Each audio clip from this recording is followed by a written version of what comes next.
Mga kababayan, isang awareness na naman tong ating video, no? Grabe, nakikita nyo ba tong mga bulok na yan, no? Ito ay padala galing sa ibang bansa.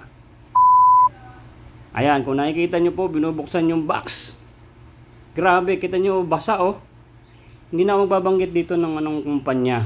Kasi para wala tayong masagasaan at ay bawal yon. Maging awareness po tayo mga kababayan na nagpapadala sa ibang, dito sa Pilipinas, galing sa ibang bansa. Grabe, i-deliver sa inyong bahay mga bulok na pinaghirapan nyo dyan sa ibang bansa. I-deliver pa sa kanyang mga pamilya na ganito na, basura na, my goodness.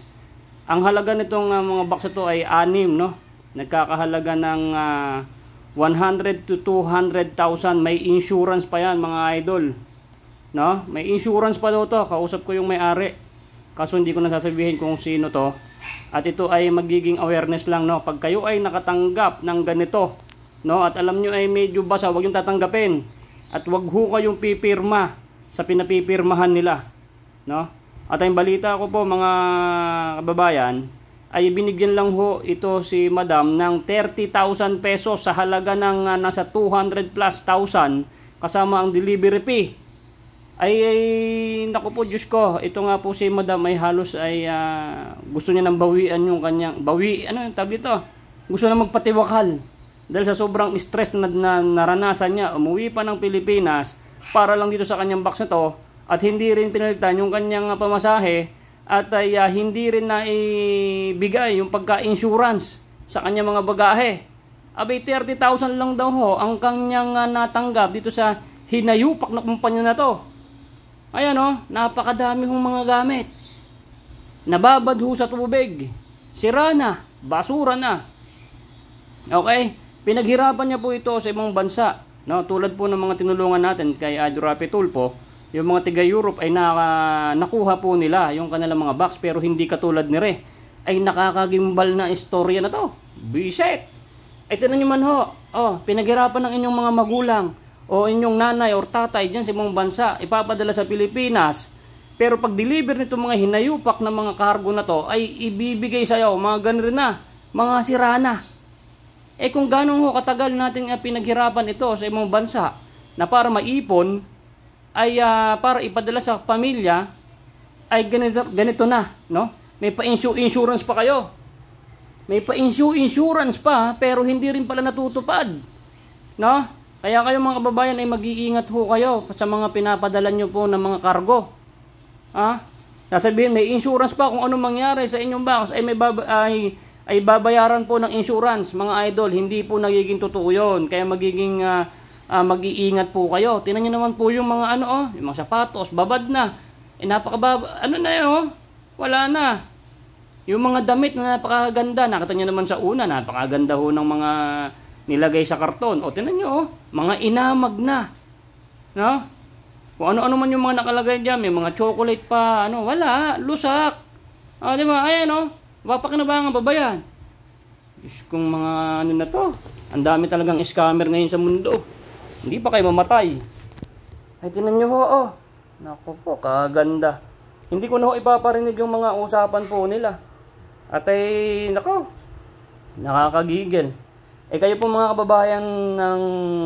kababayan natin, ay mag-iingat po kayo. Huwag kayo maniniwala sa mga cargo-cargo na sabihin, naka-insurance itong mga box mo. Ayan, at ay ano man mangyayari sa inyong box, ay babayaran ho namin. Naku, sayang ho. 52,000 yung binayad po para sa insurance. Ay wala hong natanggap itong si Madam. Eh buti nga ho, nakayanan po niya yung depress na nangyari po sa kanya. Tignan niyo naman yung bag, halip na masaya po yung mga anak ni Madam at yung kanyang mga pamilya, ay depressed, stress po ang nangyari. Kaya ginawa ko po itong video na to mga kababayan, kasi hindi lang po si Madam ang nagpapadala dito sa Pilipinas, marami ho kayo, no? At yung pong may mga ganito pong mga nangyari po sa inyo, no? Mag-PM po kayo sa akin, natin kay Rapi Tulfo, tawag dito, ilalapit ho natin. Ito pong si Madam ay may hirapan na po tayo dito na ma-resolve pa, kasi nakapirma na po itong si Sir about dito sa kanilang mga box. At bawal daw po silang magpo-post sa social media at kakasuhan po sila. O ayan no? Ay grabe. Susubukan ko tong i-ano kay Idol Rapi Tulfo kung pwede pa to. Pumirma na si Sir eh. Pero sa pamamagitan po ng video na to, magiging awareness po na wag po sana mangyayari sa inyong mga box, itong mga nakikita nyo po ngayon. Ay basura po eh. Ano po mapapakinabangan dyan? Ayan excited pa naman yung mga anak ni Madam na makita itong mga laman ng box. At ay pagkabulat-lat pa lang na ganyan, ay nangangamoy na, mabaho na ho yan eh. Mabaho na yan. Puro amag na. Kung may mga pagkain man dyan, hindi na ho mapapakinabangan, babad po sa tubig. Dapat po, itong cargo na to, kung sino man itong delivery na cargo na to, dapat hindi nyo na ho i-deliver yan sa may-ari ng box. Bayaran nyo na ho yan. Naka-insurance naman yan eh. Tingnan nyo Nako po. Isipin nyo na lang ho mga kababayan. Ano hong mararamdaman nyo kung kayo po ang na-delivera ng ganyan na pinaghirapan nyo po sa ibang bansa? Hindi lang naman ho basta-basta naiipon yan. At para maipadala sa pamilya. Matagal ho yan bago maipon. Biruin nyo 6 na box. Nagkakahalaga ng 200,000 plus. Siya naman po si Madam ay talagang tiwala naman kahit kung anong mangyari sa kanyang box ay naka-insurance pero wala po, hindi po natupad. Hindi po natupad. Biruin mo. Umuwi pa ng galing ibang bansa, hindi ko na sabihin kung isang ibang bansa si Madam. Abay yan na masahe pa para lang dito sa kaso na to. Syempre siya ang magkiklaim sa insurance dahil sa nangyari sa kanyang mga bagahe, sa kanyang mga box. Kaso ho, napaka nakakalungkot na nangyari. Si Madam po ay bumalik na po sa ibang bansa na lumuluha. At ay 30,000 lang po ang naibigay ng kumpanya sa 6 na box niya na ganito po nangyari. Basura na. Ay nako, pakishare nyo nga ho itong video na to. At baka meron kayong mga kababayan na may mga padala din, mag-iingat ho kayo sa pagtanggap-tanggap. Wag ho kayong tatanggap lang ng basta-basta sa mga delivery. Lalo baka ganire, Kasi pag nakapirma na po kayo, ay wala na. Pwede lalapit kay Idol Rapi Tulfo kaso nakapirma na si Sir na sa nangyari sa kanya ay 30,000 hindi nakapagkonsulta kay Madam. Kaya si Madam po ay na-stress. Kinausap ko na lang na bagay lang yan na pwede pang makaipon ulit. Pero syempre, kahit sino naman po talaga ay sasama po ang loob. Ma-depress po.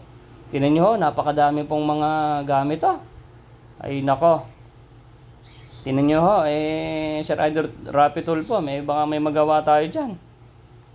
Shoutout po doon sa may mga tinutulungan mo po natin about sa kanilang mga balikbayan box.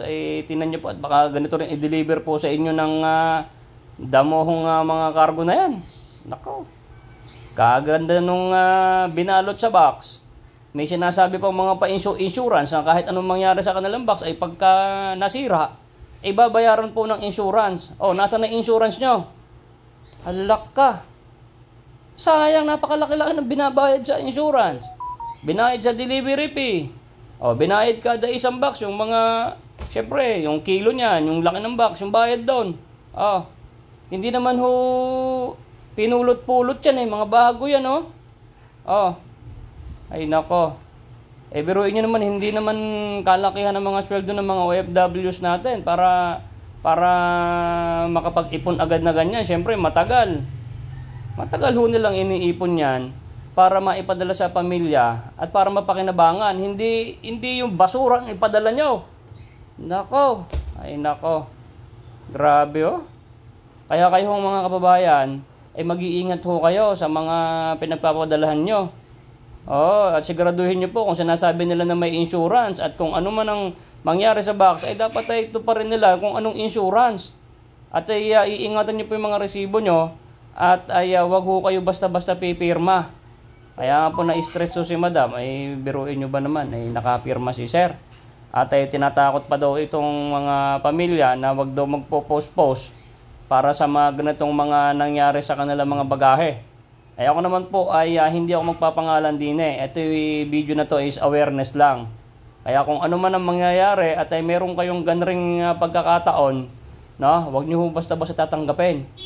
At ay ilapit nyo po talaga kaagad sa kinauukulan o sa mga pulis o dyan sa barangay nyo o saan man na dinilibiran kayo ng basura ng ganitong kumpanya. Di ba? Diyos ko, biruin nyo naman. Kahit sa inyong magulang ang mangyari yan. Kayong mga anak, kayong mga tatanggap ng mga balikbayan box na galing sa inyong tatay or sa inyong nanay, ay ganito ang inyong mabubuksan. Hindi masasama ang loob nyo. Nako, nakakasama talaga ng loob to, mga ka-idol, mga kababayan. Kaya kayong mga may mga libo-libo, alam nyo, talagang libo-libo ho ng kababayan natin, ng mga nagpapadala ng balikbayan box, at ay talagang hanggang ngayon ay problema pa yan. At yung natulungan ho natin ng mga tiga-Europe na mga kababayan natin doon, ay buti ay nailapit natin kay Idol Rapi Tulfo, at ay yun naman talaga ay na-actionan, no? Ay, pero marami pa yung mga babae at mga taga-quiet hanggang ngayon ay umiiyak sa kanilang mga box. Diyos ko, ayan inamag na. Yung mga damit, kaganda. Siyempre, may mga pagkain pa dyan. Wala ka na papakinabangan dyan. Ay, nako. Shoutout po sa mga kababayan natin ha. Maging awareness po itong nangyari sa isang kababayan natin. Ay, meron pa po siyang kaibigan ay pinapakontak ko sa akin at ay baka mailapit natin ulit kay Idol Rapi Tulfo at ay ma-actionan po ng tama. Nako po, ito. Tingnan nyo naman. Galing sa ibang bansa na napakaganda. Ayan, yung isa na to. Naka-plastic, hindi nabasa. Meron pa. May natira pa. Nako po. Tingnan nyo. Biruin nyo po yung nanay na nagsikap na makaipon ng 6 na box na para ipadala dito sa Pilipinas para sa kanyang mga mahal sa buhay. Kung ano mang gagawin nila dyan, ay siyempre luluha po talaga ng dugo. Naku po, ayun, tinan nyo naman. Anak ng weteng, habang napapanood ko to, na-high blood na rin ako Sino ba namang hindi ma-high blood din yung mga nakaupo sa gobyerno, dapat ay aksyonan itong mga ganitong ginagawa ng mga kargo-kargo ng mga yan Dapat ipasara yung mga yan dahil gumagawa ng kabulustugan sa ating mga kababayan. Dapat ay yung ating kababayan ng mga OFW hero, hindi gawin ganyan na tapunan ng basura. Ay nakaw. Pakishare nyo nga itong video na to para makatulong tayo sa ibang kababayan natin na maaari pa nilang mabudol. May pagkabudol ng tawag din niloloko ng mga kababayan natin ano pong mapapakinabangan dyan? Wala na. Diyos ko, makita mo naman yan ipapadala sa pamilya mo.